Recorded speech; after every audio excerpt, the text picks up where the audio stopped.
जय श्री राम। शंखनाद में आपका स्वागत है। अरविंद केजरीवाल अपनी गिरफ्तारी और जमानत की याचिका लगाते लगाते अब एक और याचिका लेकर सुप्रीम कोर्ट पहुंच गए हैं।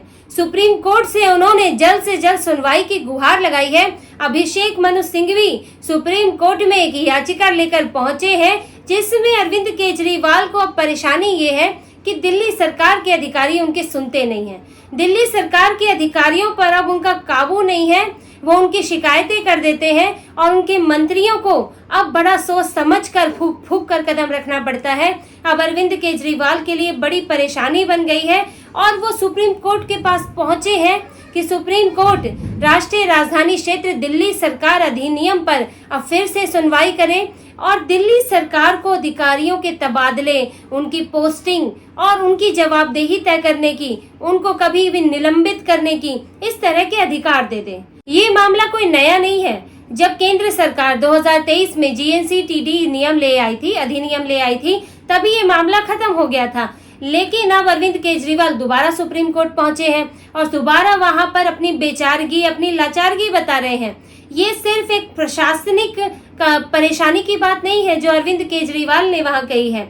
अरविंद केजरीवाल दरअसल एक राजनीतिक विक्टिम कार्ड खेलना चाहते हैं, क्योंकि देखिए, जिस पर अधिनियम बन गया है, जिस पर अब चीजें तय है कि क्या किसके पक्ष में है, कौन किस चीज पर किसका अधिकार है, उस पर अचानक से याचिका आना ये सवाल पैदा करता है। क्योंकि ये मामला जो है ये 2021 का है।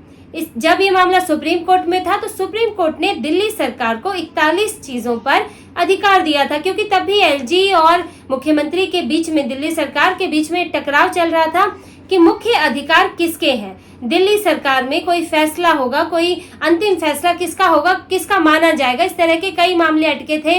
एंटी करप्शन ब्यूरो के अध्यक्ष का मामला भी अटका था। तो इसको लेकर ये पहुंच गए थे सुप्रीम कोर्ट। सुप्रीम कोर्ट ने 41 ऐसे क्षेत्र बताए थे जिसमें दिल्ली सरकार का अधिकार होगा। लेकिन तब केंद्र सरकार एक अध्यादेश ले आई, GNCTD एक अध्यादेश लाई और इसके तहत ये कहा गया कि जो भी दिल्ली सरकार फैसले लेगी वो LG के फैसले माने जाएंगे। LG के अधिकार बढ़ा दिए गए और साथ में ट्रांसफर और पोस्टिंग के लिए, अधिकारियों की जवाबदेही के लिए एक अलग से प्राधिकरण बना दिया गया और उस प्राधिकरण में एक मुख्यमंत्री होंगे और इसके अलावा 2 अधिकारी और होंगे। तो और वो तय करेंगे कि किसका ट्रांसफर कब होगा, कहाँ पोस्टिंग होगी, और अगर किसी अधिकारी के आचरण पर संदेह है तो उसे जवाबदेही के लिए बुलाया भी जा सकेगा। और ये सब कुछ LG भी तय नहीं करेंगे, ये सिर्फ प्राधिकरण तय करेगा। और इस पर भी इन्होंने आपत्ति जताई। लेकिन केंद्र सरकार 2023 में, अगस्त 2023 में कानून ले आई और ये अधिनियम बन गया, इसे संसद ने पास कर दिया। इसके बाद दिल्ली सरकार के पास कोई ऐसा विकल्प नहीं था सिवाय इस अधिनियम को चुनौती देने के। चुनौती दी जा सकती है, लेकिन उसमें भी बहुत कम चांस है कि सुप्रीम कोर्ट इनके पक्ष में फैसला दे, क्योंकि पूरी संसदीय प्रक्रिया से होते हुए इस बिल को पास कराया गया है। लेकिन फिर भी अरविंद केजरीवाल को तो जरूरत है कि वो हमेशा कोर्ट में किसी न किसी वजह से मीडिया में बने रहे। तो 2023 में मामला खत्म हो गया था, लेकिन अब उनके वकील पहुंचे हैं कि तब इसकी 5 जजों के बेंच ने सुनवाई की थी। अब इस पर आगे और सुनवाई होनी थी। 1 साल का समय हो गया, सुनवाई नहीं हुई, तो जल्दी से जल्दी समय दें। तो अब इस खत्म हो चुके मामले को दोबारा उठाने का क्या मतलब है? इसके 2 मायने हैं। एक तो देखिए, अरविंद केजरीवाल वो चाहते हैं कि पूरे सिस्टम पर उनका नियंत्रण हो। सुप्रीम कोर्ट से किसी तरह की उन्हें राहत मिल जाए, जैसे उन्हें अपनी बेल में भी राहत मिलती रही है, चाहे स्पेशल बेल मिलना हो, चाहे जमानत, जो 21 दिन की जमानत मिलना हो, स्पेशल ट्रीटमेंट उनको मिलता रहा है। तो वो सोच रहे हैं कि शायद इस बार भी कुछ मिल जाए और कुछ ना कुछ दिल्ली सरकार पर उनका नियंत्रण हो जाए। क्योंकि अरविंद केजरीवाल ने पहले कोशिश की थी, क्योंकि ये UT है, उन्होंने इसको पूरे राज्य की तरह व्यवहार करने की कोशिश की थी। अलग इसका एजुकेशन बोर्ड बना दिया, केंद्र सरकार की कई रिक्वेस्ट होती थी उसको खारिज कर दिया जाता था। तो ऐसे में इन्होंने इनका ये पूर्ण राज्य की मांग करते करते इसे पूर्ण राज्य ही समझने लगे थे। और इस तरह के अधिकारियों ने भी कई शिकायतें की थी कि उन पर जबरन दबाव डाला जा रहा है, क्योंकि आम आदमी पार्टी के कांग्रेस के 15 साल के शासन के बाद सत्ता में आई थी और भ्रष्टाचार की बात करते हुए आई थी। तो आम आदमी पार्टी ये जानती थी कि करप्शन को किस किस लेवल पर पकड़ा जा सकता है, किस किस तरह के अधिकारी कहां कहां उसे पकड़ सकते हैं। साथ ही असुरक्षित भी थे कि कहीं कांग्रेस की सरकार के समय के अधिकारी हैं तो इन पर वो कड़ी नजर न रखें, इनकी शिकायतें ना कर दें और ये अपनी मनमानियां ना कर पाए और अपने अनुसार चीजें ना चला पाए, इसका इन्हें डर था। इसीलिए इन्होंने अधिकारियों की जासूसी तक कराई। ऐसा आरोप है, फीडबैक यूनिट की जांच चल रही है जिसमें अधिकारियों की जासूसी कराई गई कि कहीं कोई इनके खिलाफ तो नहीं जा रहा है। तो ये इसलिए अधिकारियों ने शिकायत की थी कि उन पर बहुत नकेल कसने की कोशिश हो रही है। उनको बार बार बेवजह समितियों के आगे बुला लिया जाता है, सफाई देने के लिए बुला लिया जाता है, और उनकी जासूसी जो होती है उसका आरोप तो था ही।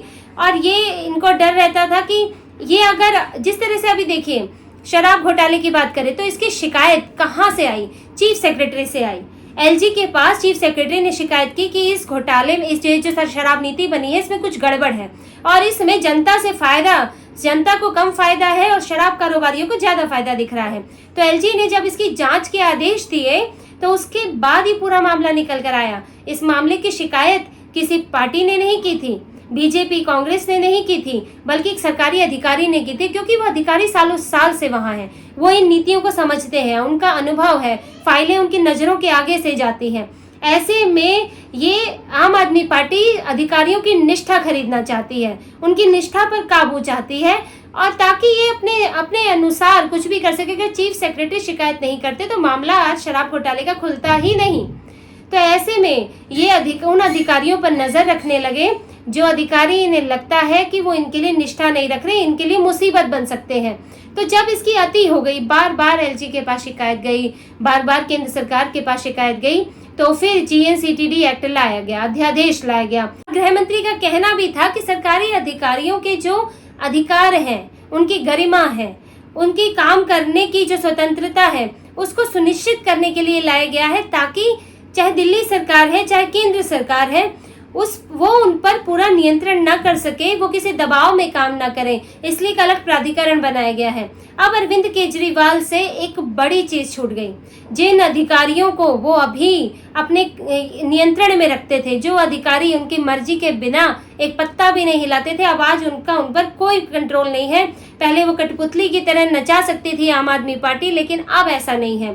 तो अरविंद केजरीवाल के लिए बड़ी मुश्किल बन रही है। उनके कई घोटाले सामने आ रहे हैं। देखिए, शराब घोटाला सामने आया, फीडबैक यूनिट आया, दिल्ली जल बोर्ड का घोटाला सामने आया, इसके अलावा जो मंत्री सत्येंद्र जैन, उनका सीसीटीवी घोटाला है, वो सामने आया। ये सब कैसे सामने आ रहे हैं? कहीं ना कहीं अंदर जिन लोगों को इसकी जानकारी होती है वो इसे बाहर लाते हैं, विसल ब्लोअर का काम करते हैं। और आम आदमी पार्टी अपने आंदोलन में ये बहुत अच्छे से सीख गई कि विसल ब्लोअर कहाँ पकड़े जाए और कहाँ उन्हें चुप कराया जाए, क्योंकि तभी इन्होंने जो एंटी करप्शन ब्यूरो है दिल्ली का, ये चाहते थे कि उसका अध्यक्ष दिल्ली सरकार के द्वारा अपॉइंट किया गया हो। उसको लेकर भी विवाद हुआ था, क्योंकि अगर ब्यूरो का, एंटी करप्शन ब्यूरो का अध्यक्ष ही इनका आदमी होगा तो जांच करेगा कौन?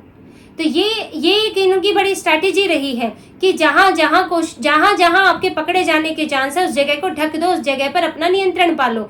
लेकिन अब ऐसा नहीं हो पा रहा है और इसलिए सुप्रीम कोर्ट पहुंचे कि कुछ तो राहत मिल जाए। और दूसरी वजह ये है कि इस मामले को अचानक उठाने की, ये विक्टिम कार्ड है।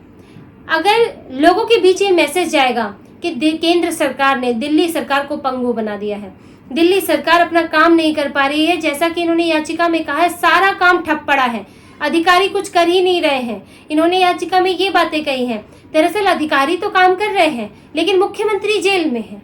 अब मुख्यमंत्री जब यहाँ नहीं होंगे तो काम कैसे होगा? मुख्यमंत्री के पास दिन में 2 बार, हफ्ते में 2 बार मीटिंग हो सकती है। अब उसमें उनकी पत्नी मीटिंग करे, वकील मीटिंग करे कि अधिकारी मीटिंग करे, ये तो सोचने वाली बात है कि काम किसकी वजह से रुका हुआ है।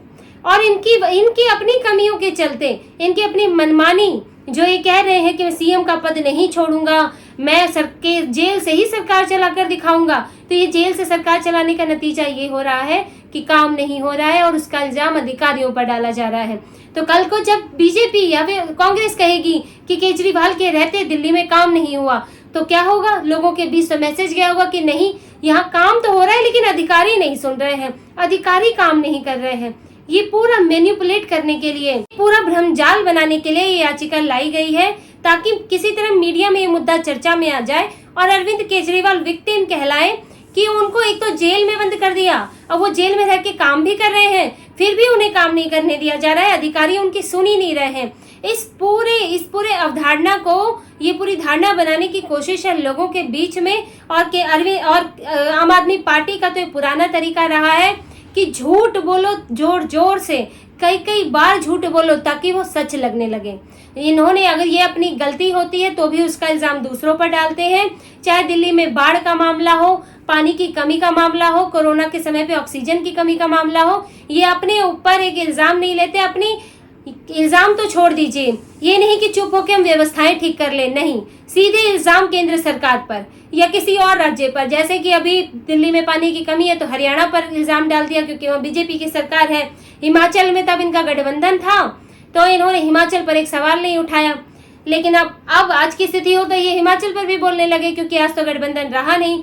लेकिन इनको अपनी गलतियों के लिए ठीकरा जो है हमेशा किसी और पर फोड़ना होता है और इसी के लिए ये पूरा माहौल बनाते हैं। और अभी ये जो याचिका डाली गई है इसके भी ये माहौल बनाने का ही एक तरीका है कि किसी तरह हम चर्चा में आ जाएं और अरविंद केजरीवाल बेसहारा मजबूर नजर आए और लोगों को उनकी सहानुभूति मिल जाए। और इसके अलावा बहुत ज्यादा इस याचिका से निकल के आने वाला है नहीं, लेकिन मकसद दूसरा है और केजरीवाल अब उस मकसद को पूरा करने के लिए सुप्रीम कोर्ट पहुंच गए हैं। देखते हैं सुप्रीम कोर्ट इसकी सुनवाई करता है या नहीं करता है, या कब तक सुनवाई होती है, अभी आगे देखना होगा। तो इसी तरह की और खबरें और विश्लेषण आपके लिए लाते रहेंगे, हमसे जुड़े रहिए। कृपया सब्सक्राइब कीजिए, कमेंट कीजिए। बहुत बहुत धन्यवाद। जय श्री राम।